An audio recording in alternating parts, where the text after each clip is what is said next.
Welcome once again to Evangel-Love, Stair Steps to Heaven. This is the author George Lewis. In the first video that you had an opportunity to review, I was attempting to deal with a topic dealing with the subject of love, the natural, the things that we encounter that are earthly, and the supernatural, those things that are spiritual. So as we move forward, we're going to lay the foundation so that our spiritual eyes can be opened. There's much content to take into consideration, so I'm choosing to give you bits and pieces at a time so that way you can begin to analyze this information and see the type of impact it will have on your life as we are attempting to prepare you for eternity. So with no further delay, we'll go ahead and get started now. Just because you can't see it doesn't mean it's not there. Now, I want you to think about that. And we're going to use examples to help us to begin to understand that there's more to life than what meets the eye. You see, love is a system designed to signal a unique and profound moment within time that connects us to eternity. Now, one key word here is design. So we naturally understand what it's like to fall in love or to reach out to someone based on love. But who designed it? Where does this love come from? And then we find the other statement, this is a profound moment within time that connects us to eternity. So how does something that we experience that is emotional when two fall in love have to do with connecting us to eternity? We're going to move forward and define the why behind the design, how in fact this great mystery can be revealed as we begin to see how we're connected to eternity. In most cases, we do not realize the significance of that extraordinary experience due to the fact that the majority of us see it as normal. We bypass the supernatural only to accept the natural. Now, when we look at the word normal, it's defined as something that is usual, standard, regular, ordinary. It's typical, common, average, and natural.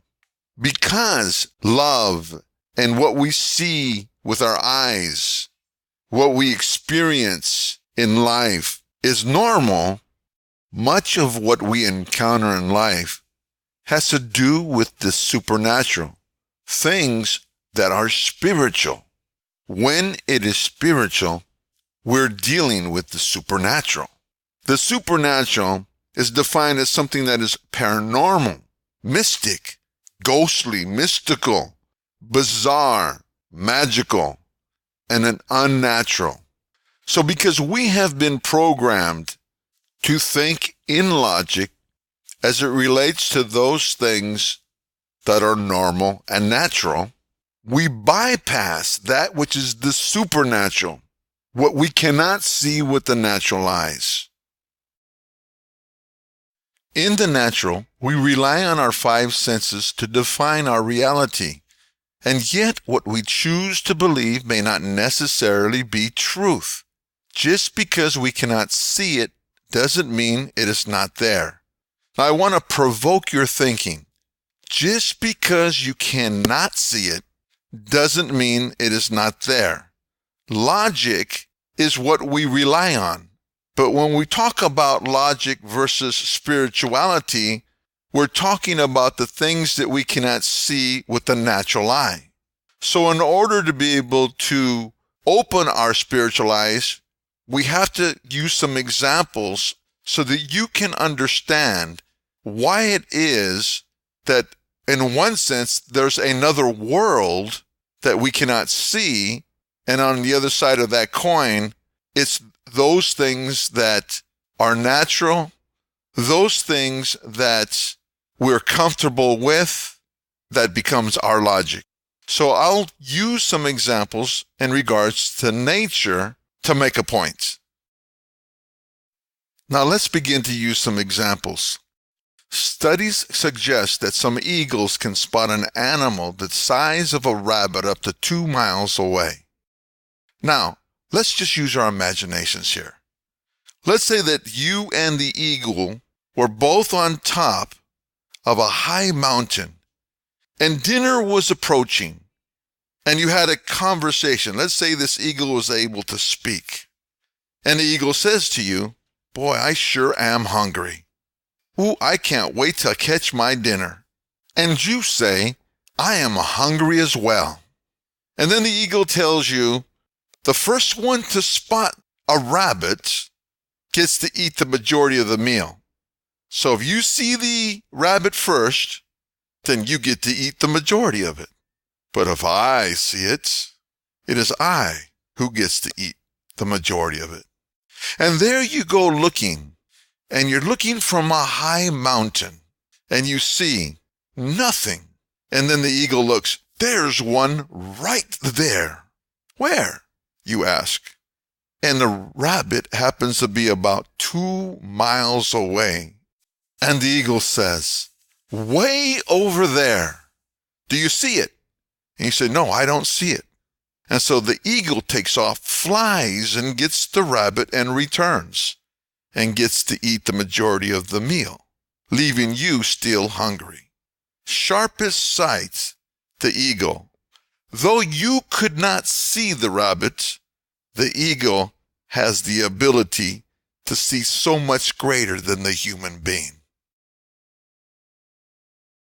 Now, the second example that I want to use is the polar bear, which has the sharpest smell. Polar bears rely heavily on their senses of smell when attempting to locate food. A seal can be up to 5 miles away, and the bear will trace its location. Now, the human being is not capable of using the ability of smell to survive when it comes for hunting for food. This example, we've looked at the eagle with eyesight, the polar bear now with smell, and I want to use now the owl as we move to the next example. Now, our third example that I want to use has the sharpest hearing, and that is the owl. These birds have phenomenal hearing. In complete darkness, it takes tawny owls less than 0.1 of a second to assess the precise direction of a scurrying mouse. Now, if it were you or I in complete darkness, we would not be able to detect a thing. So your logic and reality is based on what you believe is truth. Now, here's the question. Can you trust what you believe as truth? Looking at the example of the eagle, your truth and reality at that point was that the rabbit did not exist because you could not see it. But to the eagle, it was there. And that eagle is able to survive because it can see what we cannot see. And with the polar bear and the ability to smell, a 5-mile radius, it can still detect a seal. We couldn't do that. Not the human being. And the same when it comes to the owl.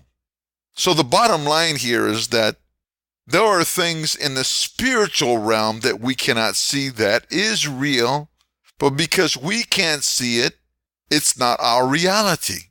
So we will come to a place and to a point where you'll begin to see and understand that spirituality, spirits in itself, influence our behavior, and you're going to learn how and why that is. Based on the examples given regarding the animal kingdom and their ability to sense, reveals the fact that what we may believe is truth may not be so. Because we cannot see it, smell it, or hear it does not mean that it is not there. We as humans are limited and therefore are in need of using other forms of experiences in order to learn truth. As we introduce to you Evangel-Love, Stair Steps to Heaven, based on the falling in love process, understanding how and why it's been designed for us to experience will reveal to us how a spirit or the spirit of love operates. When you understand and learn that, you'll then begin to see how both good and evil and the decisions we make have a foundation in the spiritual realm that persuades us and manipulates us into decisions that are and have a foundation that comes from the source of good or comes from the source of evil. So look forward to what's coming next in the next video as you'll continue to learn some of the points that are within the book of Evangel-Love.